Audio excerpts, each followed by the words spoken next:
সেহরি খাওয়ার জন্য, কষার কাছ থেকে মাংস কিনে আনবে সেহরি খাওয়ার জন্য। তো কষার কাছ থেকে মাংস কিনে আয় না খাওয়া, ওইটা হালাল না ওইটা হারাম, এই কথাটা আমি জানতে চাই। হ্যালো গাইস, কি খবর তোমাদের? আশা করি তোমাদের সবারই খবর ভালো। তো গাইস, আজকে অল্প একটা গুরুত্বপূর্ণ কথা তোমাদের কাছে আমি বলবো। কারণ দেখেন, আমি যেগুলা কন্টেন্ট বানাই ওগুলো হয়েছে আমার ফানি ভিডিও। আমি তোমাদেরকে হাসাতে চেষ্টা করি, আমি মানুষকে মনোরঞ্জন দেই। তো আমি কোন দিন ইসলাম বিরোধী কথা বলি না, বা ধর্ম নিয়ে আমি কোন দিন কথা বলি না। তাও আমি নিজে একজন ইসলামিক হিসাবে আমি একটা কথা তোমাদের কাছে আমি রাখবো, যে এই কথাটা তোমরা নেগেটিভ ভাবে নিও না। যে আজকে কিন্তু আমাদের ইসলামদের রাত্রে সেহরি খাওয়া হবে, কালকা হয়তো আমাদের ফার্স্ট রোজা হবে। কিন্তু আমি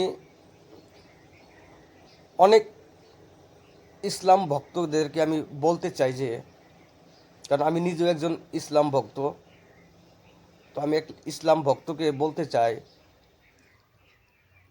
যে ইসলামে কিন্তু বহুত কিছু নিয়ম মানে আর মাইনা চলে, আর ভবিষ্যতেও মানব। কিন্তু আজকাল যেটা কথাটা হয়েছে যে আজকে অনেক মানুষ দেখবেন যে কষার কাছে থেকে মাংস নিয়ে আয়া ওই মাংস রান্না করে সেহেরি খাবে। তো কষার কাছে থেকে মাংস আয় না সেহেরি খাওয়া, এটা কি জায়েজ না না জায়েজ?